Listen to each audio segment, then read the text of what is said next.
A big hello everyone and welcome back to the channel and our 5th episode in our Origin series.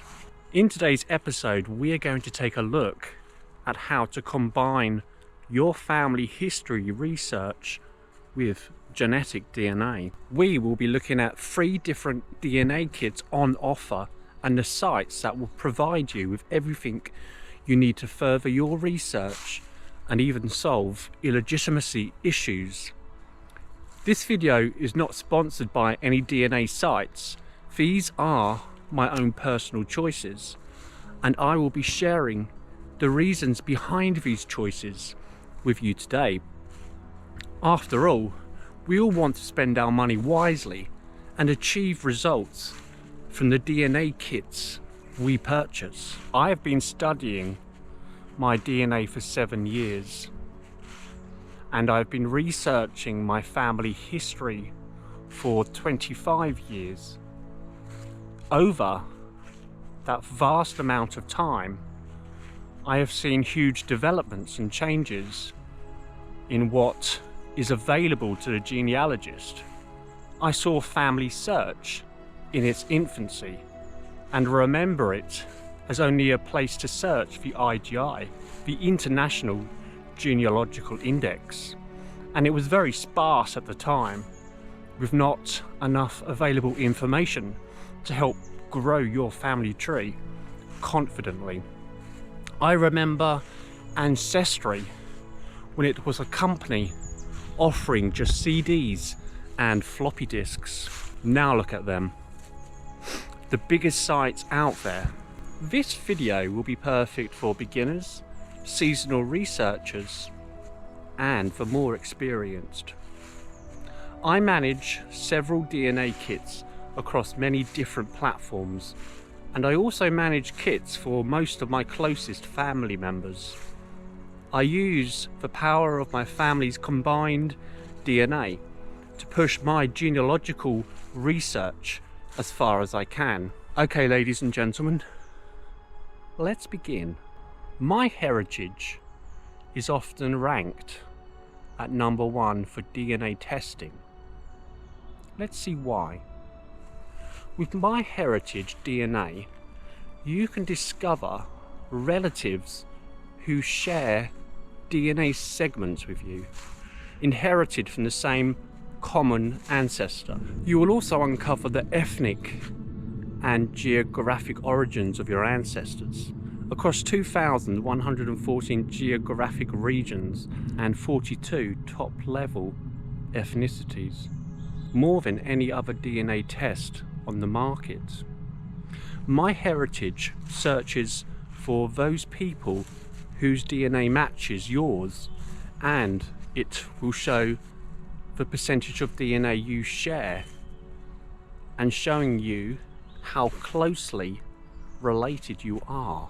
I actually like my heritage as a tool to discover your ancestry and your ethnicity regions, and it's one I use and check frequently. But it's a DNA kit that should be your second purchase rather than your first one. And the reason why is this. Firstly, this video is about using your genetic DNA as a powerful tool to push your family history further. My heritage does have lots of family trees published on their site, and you need that to make your DNA test as powerful as possible. Otherwise, it's nothing more than a needle in a very big haystack. But for English-speaking countries, my heritage is far behind sites like Ancestry. That's because my heritage is far more popular with continental Europe than it is for England or the United States of America. Now, I have 54,000 people in my family tree. and I have uploaded my full GEDCOM to MyHeritage. I have 5,428 DNA matches on this site, which is incredible. But I only have 4 theories of family relativity and no smart matches, which means I will need to email all of my matches. 4 theories of family relativity, and one of them was completely wrong. That's because there is not enough family trees published on MyHeritage which matches with mine. Basically, MyHeritage doesn't have enough data to work alongside their DNA kit. The second DNA kit we're going to look at is 23andMe, which doesn't often get rated in the top 5 DNA testing kits. That's because most people who use this testing company do so for health reasons. They want to know what their DNA tells them about their genetic health problems. I have checked mine, and it's certainly fascinating, but it's not going to help me push my family history research further than ever. That said, 23andMe does have some great utilities and tools. It will give you your Y-DNA and mtDNA results, and from that you can learn lots about your older ancestry, prehistoric ancestry, and even older than that. It doesn't, however, help very much if you want to find a match to your 3 times great-grandfather. That's because the ancestry tree system on 23andMe is not very good. From this site, I've been able to find just a handful of matches, but they have been Eastern European ones that I didn't find elsewhere. So 23andMe wasn't a complete loss. I would certainly recommend it as an extra tool, but not the tool, as that's what this video is about. So what about Ancestry DNA kits? For me, this kit is worth its weight in gold, and the kit will become even more powerful if you add your family tree to the site, public or otherwise, it's your choice. I manage several kits on Ancestry for different close family members, and I have in the past 7 years confirmed 602 combined DNA matches across all the kits I manage. So that's 602 on Ancestry, 4 on 23andMe, and 3 on MyHeritage. So it's a no-brainer, really. Ancestry should be number 1 if you want a powerful tool to further and confirm the paper trail in your tree. My own personal matches on my own kit is 102 matches, which is still really good. The younger you are, the less matches you have, and that's because you're further removed from your cousins.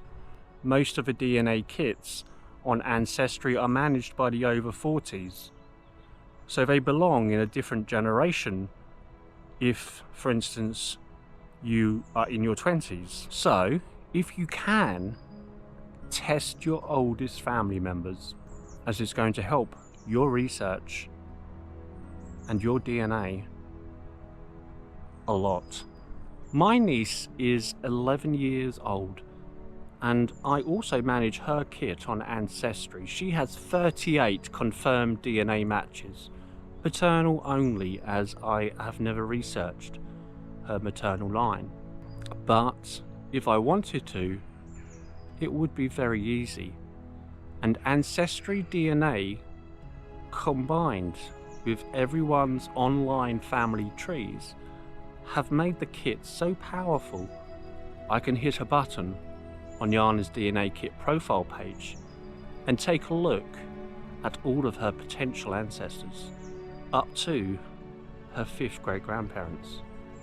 I can actually see all of her maternal ancestors, even though I have never researched them.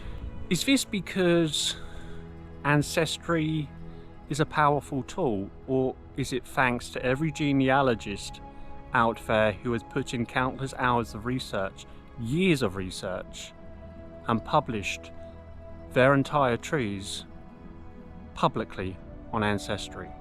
Of course it is. Ancestry.com have combined their science with the hard work of all us genealogists, in turn sharing this priceless information for every future generation to come. Ancestry DNA will search for your matches up to your 5th great grandparents. You will just need to confirm and check if your common ancestor is correct, as Ancestry DNA is only good as your cousin's tree it is matching with. I have found a few mistakes, but not that many. The correct matches far outweigh the wrong ones, sometimes in their hundreds. Ancestry DNA is autosomal, and Ancestry stopped giving common ancestor matches at your 5th great grandparent level. That's because you have most likely inherited DNA from all of your 5th greats. After that, it becomes very diluted. Some of your branches past the 5th great mark will even be lost completely, and you may not have inherited DNA from them at all, but other branches would certainly have retained some. This is often called sticky DNA, which can remain for centuries. It's safe to say that you can identify DNA back 300 years, but your DNA can go back a little further. You just need to look for it. I have many kissing cousins in my tree, which means some of my ancestors I descend from twice, which gives an even greater chance that you have inherited their DNA, even if they are your 8th great grandparents. I have matches as far back as 10 great grandparents, but only a few. It is certainly possible to inherit DNA from someone who lived in the 16th century. You just need to search for it.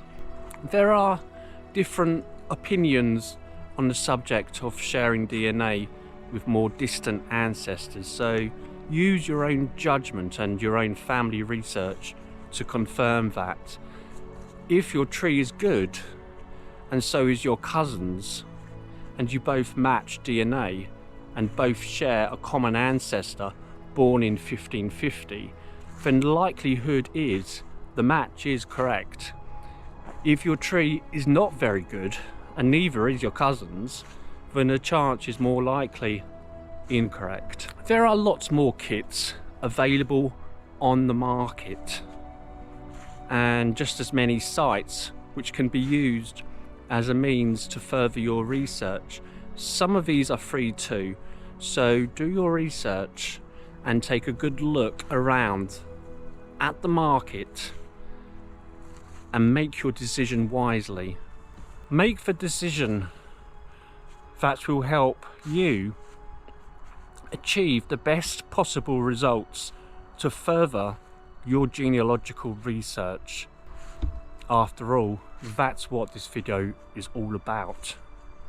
Next week I'm going to take a look at my paternal grandmother's haplogroup K1BA1A, which was generously shared with me through a female cousin who belongs in that maternal line.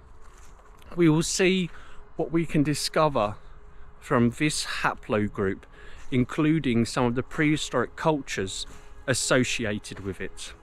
Next week's video will follow on from the first 2 videos in this Origins series which looked at my own Y DNA and mtDNA. I hope you found this video interesting. If you're still with me now and enjoyed the video, then please give it a like and possibly even a comment, as it will help the video grow and reach a wider audience. You can also support this channel further by hitting that subscription button, or you can support the channel by signing up to Patreon and watching our videos there before they are released on YouTube. The platform also includes exclusive Patreon content. If you fancy buying me a coffee or Yhana a juice, then it would be much appreciated too. Until next time, I wish you all well, stay safe, and catch up soon. Bye for now. Bye everybody. Bye.